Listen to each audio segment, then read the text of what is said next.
الحمد لله نحمده ونستعينه ونستغفره ونؤمن به ونتوكل عليه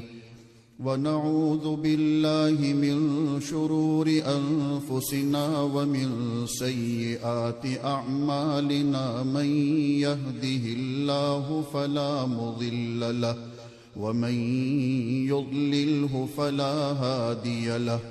ونشهد أن لا إله إلا الله وحده لا شريك له ولا نظير له ولا مثل له ولا مثال له ولا وزير له ولا مقارن له ولا مكاظم له ولا مداني له ولا مضارع له ولا جلد بلد جسد رسو جزو نضو عضو له ولا مقارن له ولا مكاظم له ولا مساوي له ولا مقابل له ولا مناظر له ثم نشهد أن لا إله إلا الله وحدة السبحان ووحدة الرحمن ووحدة الإعلان ووحدة الإتقان ووحدة القرآن بعزة الرحمن ثم نشهد أن لا إله إلا الله وأنه لا معبود ولا مسجود إلا هو ولا مانع ولا معطي إلا هو ولا نافع ولا ضار إلا هو ولا كاشف الضر والبلاء ولا مجيب السؤال والدعاء إلا هو ولا ناصر ولا نصير ولا قادر ولا قدير إلا هو ثم نشهد أن سيدنا وسندنا ونبينا ومولانا مؤيدنا مخدومنا منظومنا معصومنا مقسومنا مقصودنا أجدر الخلق جديرنا أعظم الخلق وأشرف الخلق وأحسن الخلق وأجمل الخلق وأكمل الخلق وأنور الخلق من الحسن والصدارة والولاية والحكاية والعناية والهداية والأمانة والإمامة أعلانا وأجلانا وأتقانا وأزهدنا وأرفقنا وأنورنا وأخترنا وأكبرنا أحمر أنور أجدر أطفل أوثق أنور أجمل أكمل له ثم نشهد أن سيدنا وسندنا وشفيعنا وشفيقنا خاتم الأنبياء والمرسلين وأفضل الخلائق سيد الأولين والآخرين أحمد الأنبياء محمدا عبده ورسوله الذي أرسله إلى الناس كافة بشيرا ونذيرا وداعيا إلى الله بإذنه وسراجا منيرا وصلى الله تعالى على محمد المصطفى والمرتقى والمجتبى وعلى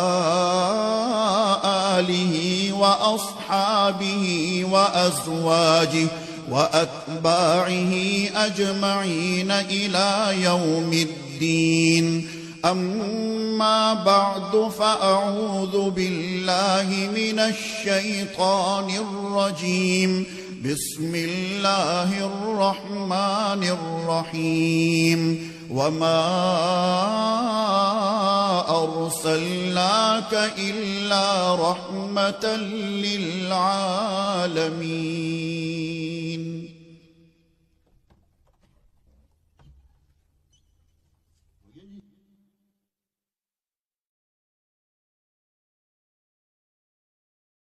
الحمد لله نحمده ونستعينه ونستغفره ونؤمن به ونتوكل عليه، ونعوذ بالله من شرور أنفسنا ومن سيئات أعمالنا. من يهده الله فلا مضل له ومن يضلله فلا هادي له، ونشهد أن لا إله إلا الله وحده لا شريك له، ونشهد أن سيدنا وسندنا ونبينا ومولانا محمدا عبده ورسوله، أرسله بالحق بشيرا ونذيرا وداعيا إلى الله بإذنه وسراجا منيرا. وصلى الله تعالى على خير خلقه محمد وعلى آله وأصحابه وبارك وسلم تسليما كثيرا كثيرا. أما بعد فأعوذ بالله من الشيطان الرجيم. بسم الله الرحمن الرحيم. إن الله وملائكته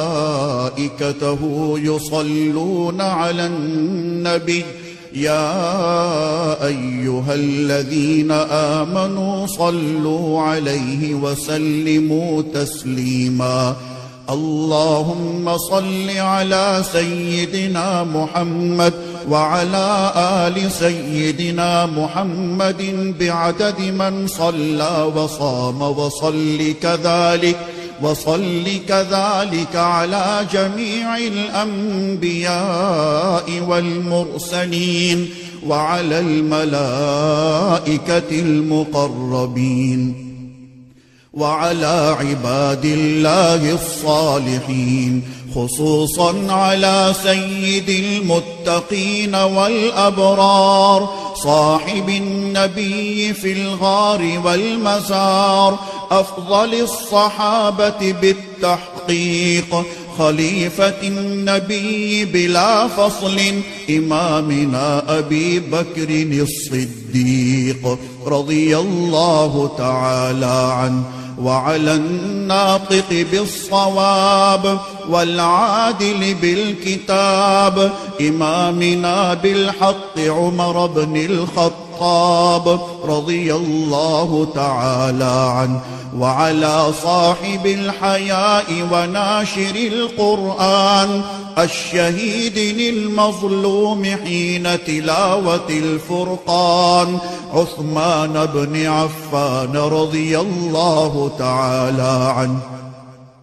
وعلى صاحب السيف والقضاء وناشر العلم والهدى أسد الله الغالب إمامنا علي بن أبي طالب رضي الله تعالى عنه، وعلى السيدين السندين السعيدين الشهيدين أبي محمد الحسن وأبي عبد الله الحسين رضي الله تعالى عنهما، وعلى سيدات الطاهرات بنات النبي المصطفى وأهل بيته المطهرة رضي الله تعالى عنهن،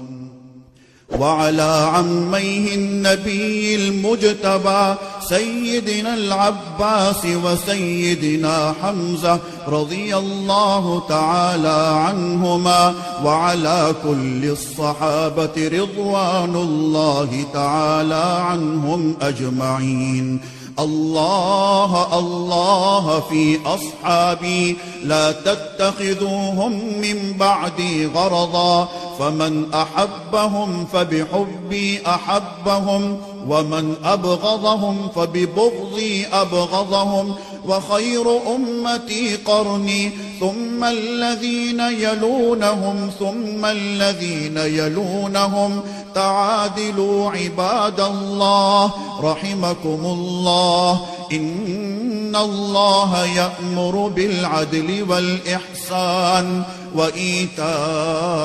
ذي القربى، وينهى عن الفحشاء والمنكر والبغي، يعظكم لعلكم تذكرون. اذكروا الله العلي العظيم الكريم يذكركم، وادعوه يستجب لكم، ولذكر الله تعالى أعلى وأولى وأعز وأجل وأتم وأهم وأعظم وأكبر، والله يعلم ما تصنعون.